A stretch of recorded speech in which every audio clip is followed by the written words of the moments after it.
it's time for honesty. We all experience different thoughts and feelings from time to time.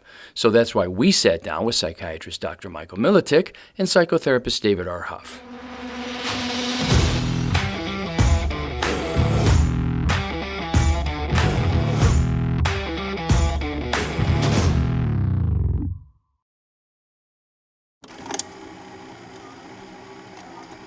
So let me ask you a question. So I've been reading here, and I've got a couple notes.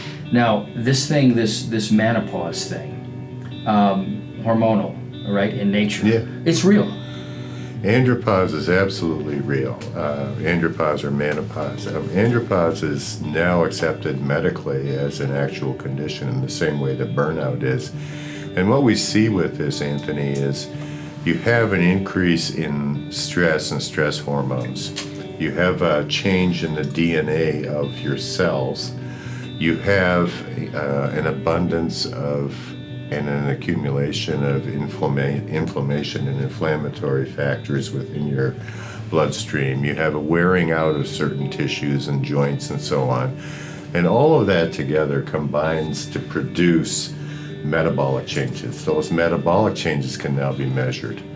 And men's testosterone in particular, their free testosterone, that is a testosterone that's available to go into the cell itself, naturally has been dropping precipitously.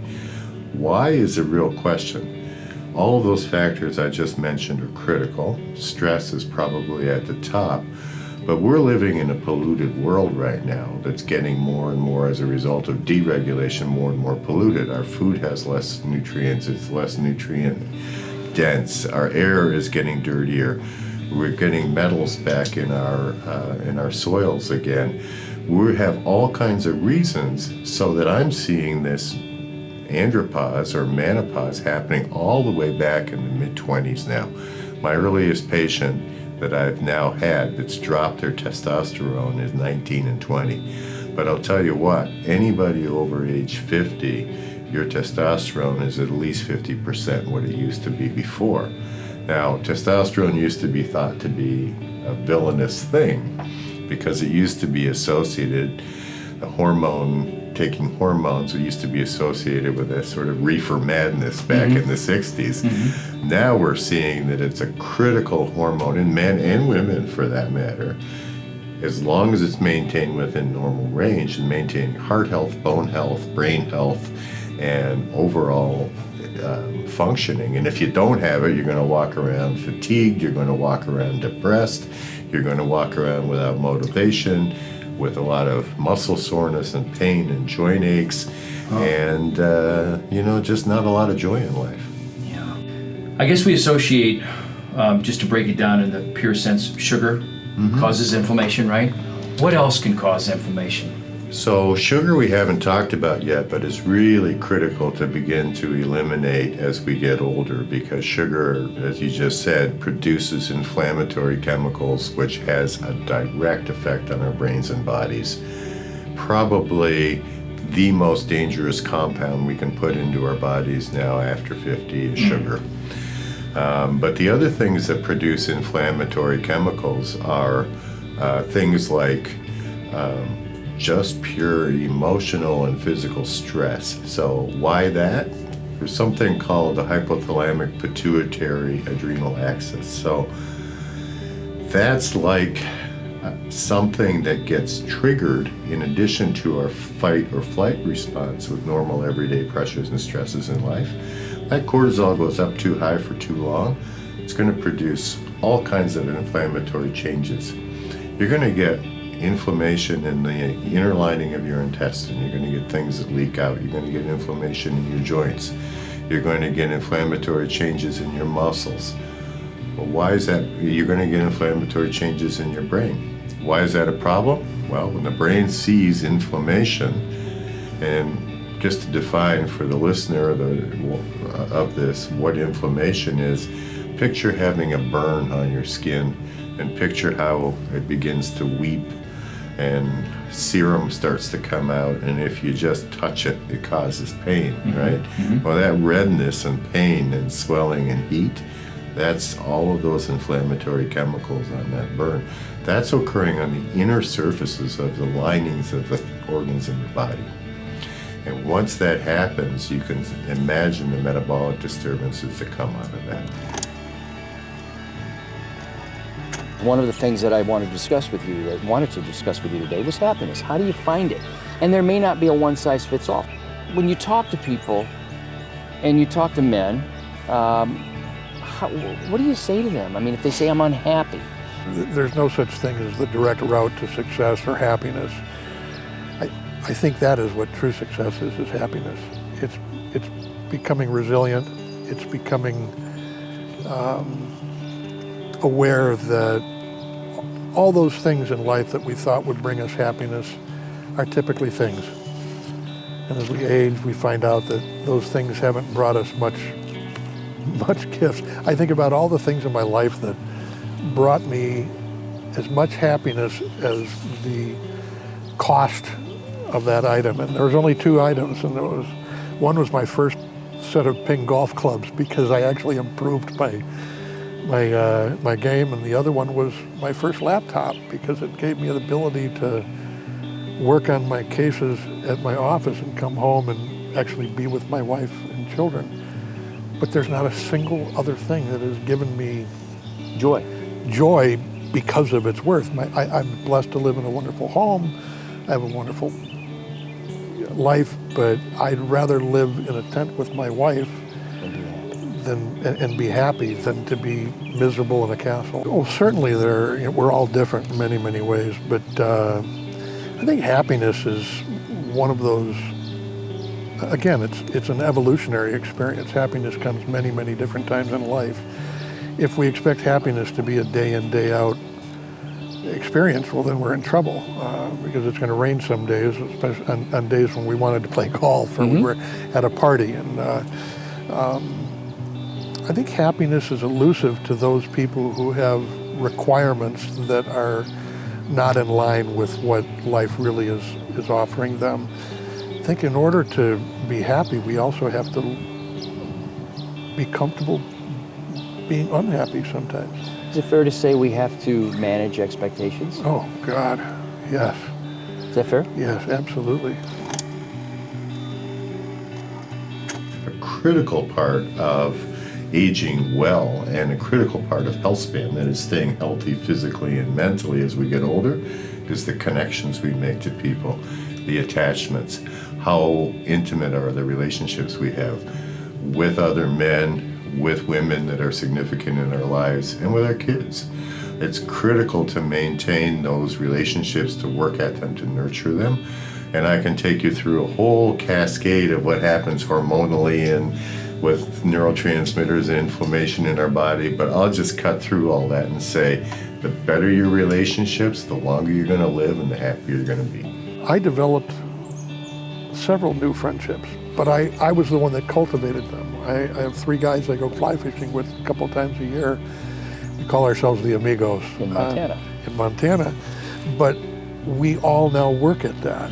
I was just going to say, you have to work at the relationships. It's not going to happen because of the fact that you're alone at home and you're stuck and you're feeling sorry for yourself. Do you think that men, as they age, do you think most men have some regret, some type of regret? I certainly have.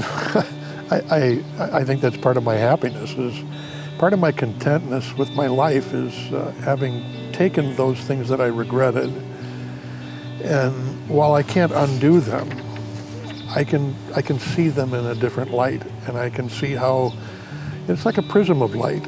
You know, I can see how that reflection from what I look in the past of something that I did that didn't give me what I wanted, leads me to a direction of choosing a different path in the future. Anybody that doesn't have regrets is a stupid person because they haven't been opening their eyes or they've been living under a rock. Regret is very much part of healing of our humanness.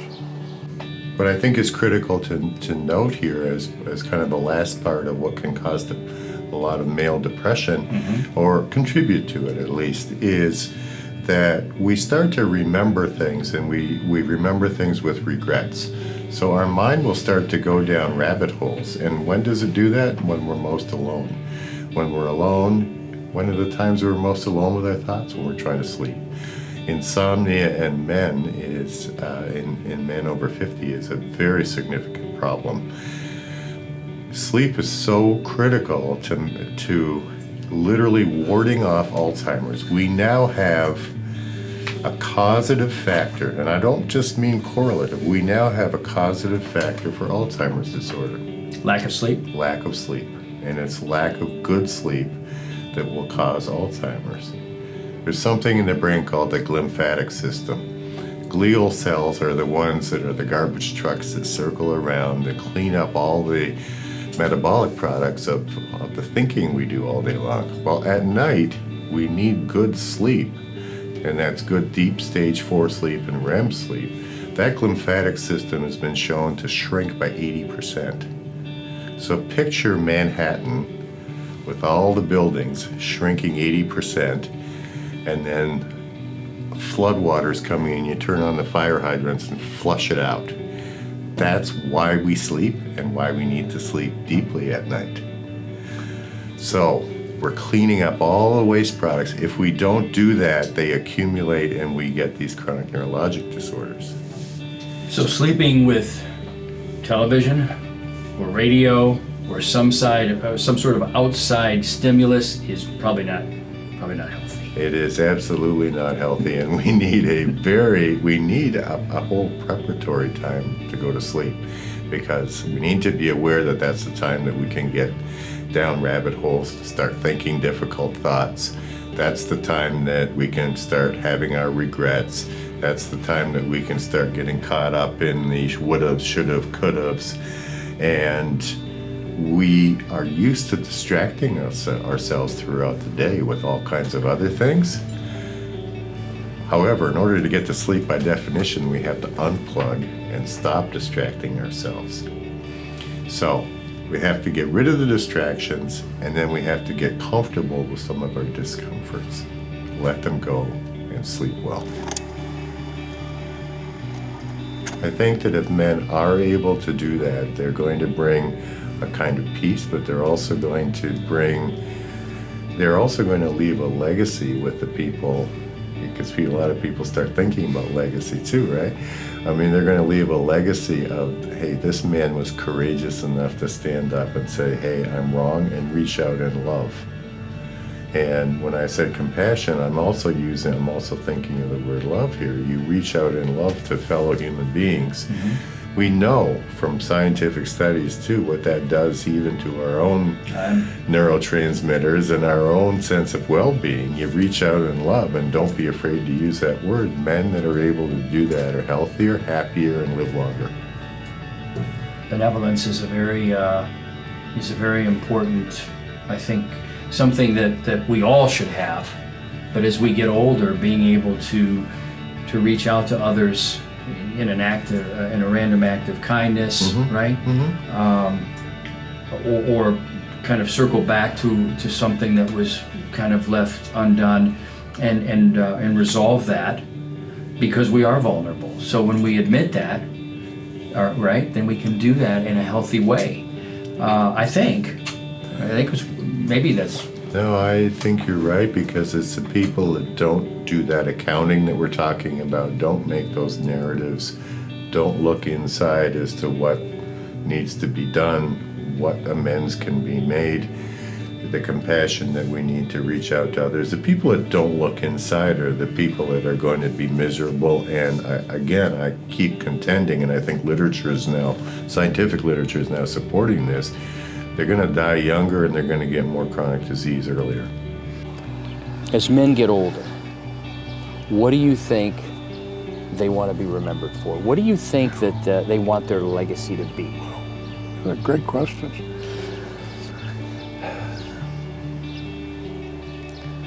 I know a lot of men who are living in 6,000 square foot homes with millions of dollars in the bank. Typically, they're second or third wives, children that don't speak to them, successful businesses, but that which they've accomplished everything that they were taught would bring them happiness. And I think that happiness is just one of those elusive things for those who look at it from a material perspective. I think friendships are so critical. You have to reach out. Many people, men and women, do misery very successfully. And they embrace it. And they embrace it. Empathy and the pity party and the whole. Absolutely. Yeah. Sometimes people will say, I've had many times over the decades of my practice where someone would say, I'm miserable and I'm unhappy, and it's like, well, you must be very comfortable in that place. Yeah, I believe that. And you have to kind of smack them a little bit to wake them up that, okay, this is going to be my legacy. I'm a miserable, unhappy old person, or my legacy is going to be one not of being remembered because of name on a building, but because children and young and adults and elderly remember me as a person that touched their lives and made them happier or looked at life a little differently. I'm not going to be remembered 10 years after I die. My gravestone is not going to tell anybody who I am. It's going to have a couple dates. As the metaphor goes, those dashes speak a lot. What is your dash going to say? Having a good, positive mental outlook is crucial as we age. So let's reduce sugar intake, work to resolve any conflict, and by all means possible, reach out to friends and family. Stay connected. Let's embrace our age.